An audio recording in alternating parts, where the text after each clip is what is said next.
Dans ce troisième point, nous allons maintenant nous intéresser aux innovations pratiquées par ces différents types d'hommes préhistoriques. Ces innovations, elles sont nombreuses, mais vous avez déjà compris qu'elles vont notamment toucher la fabrication des premiers outils, des premières armes. Et comme vous le savez maintenant, vu que nous sommes à l'ère de l'âge de la pierre, au paléolithique, mésolithique, néolithique, ces premiers outils, ils vont être la plupart du temps fabriqués en pierre. Démarrons par une information que vous connaissez déjà. Cette reconstitution, vous l'avez déjà analysée à plusieurs reprises. Donc notre Homo habilis du continent africain qui va se mettre à aménager, à créer les premiers outils en pierre, comme cet exemple qui va lui permettre notamment de se nourrir de la viande de certaines carcasses. Et ces différents types de pierres que l'on appelle génériquement les choppers. Donc retenez, chopper, pierre grossièrement aménagée par l'Homo habilis. Donc tout cela se passe durant le Paléolithique ancien.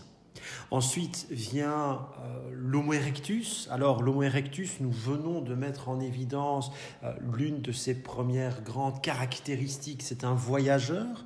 À la différence d'Homo habilis, il ne va pas craindre de quitter, de voyager au-delà du continent africain.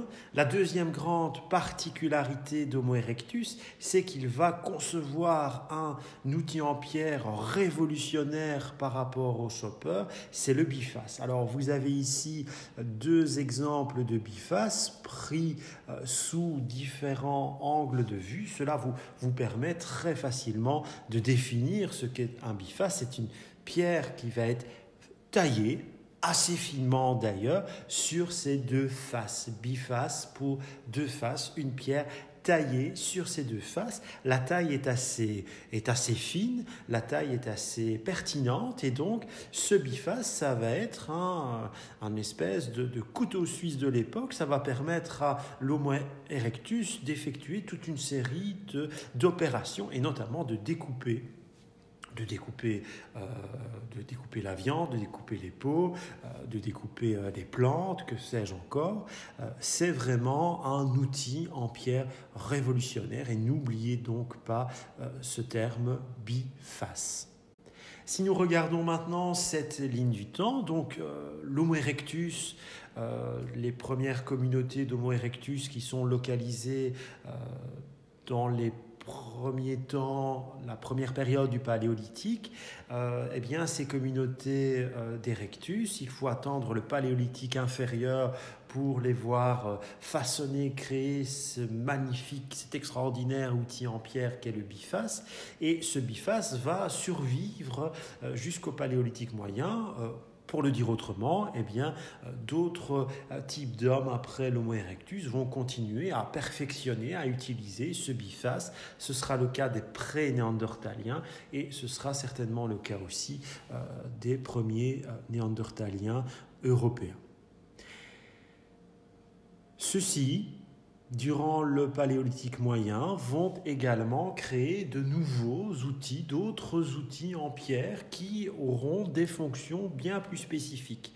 Nous avons par exemple le racloir, que les premiers exemples de racloirs, les plus anciens en tout cas, nous les connaissons au Paléolithique moyen. Et vous avez ici trois représentations de racloirs. Alors, qu'est-ce que le racloir ?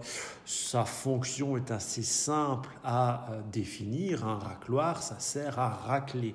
On le voit très bien ici sur cette reconstitution. Le racloir va permettre de racler, de lisser, notamment en l'occurrence ici, des peaux d'animaux, par exemple pour s'en faire des vêtements ou pour aussi essayer de créer des paravents pour se protéger aussi des températures, de la météo.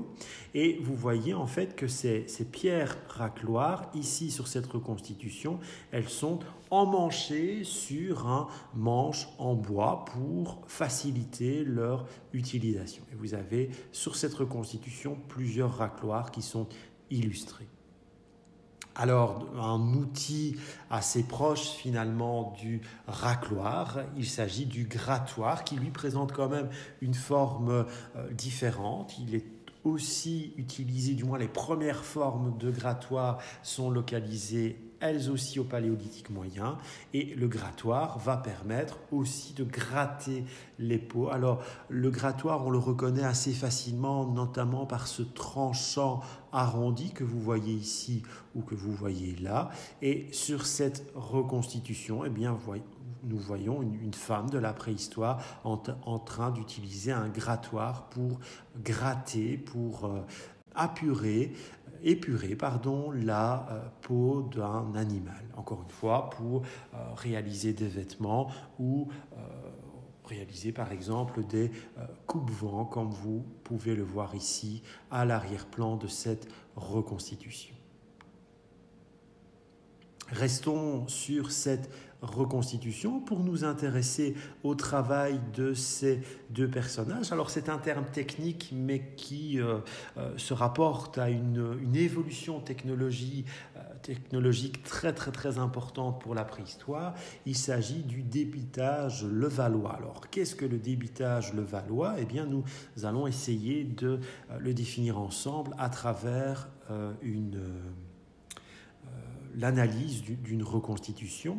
Donc nous voyons ici un homme préhistorique qui est en train de tailler, de créer un outil en pierre par le mode du débitage levallois. Alors, pour ce faire, vous avez besoin de deux types de pierres différentes. Vous avez ici le percuteur qui va percuter une autre pierre. Le percuteur, il est ici.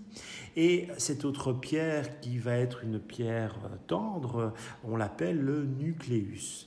Alors, en percutant le nucléus, que va-t-il se passer? Eh bien, vous allez avoir des éclats de pierre. Et ce sont ces fins éclats de pierre qui vont être ensuite retravaillés avec une plus grande minutie, notamment à l'aide de percuteurs peut-être un peu plus petits, pour affiner en fait la taille et obtenir un magnifique éclat que l'on pourra utiliser dans différentes fonctions. Alors vous avez ici plusieurs exemples d'éclats qui donnent notamment des flèches, des pointes de flèches, des pointes de lance, et nous avons ici sur cette reconstitution bien un exemple de pointe de pierre finement taillée grâce à cette méthode du débitage levallois.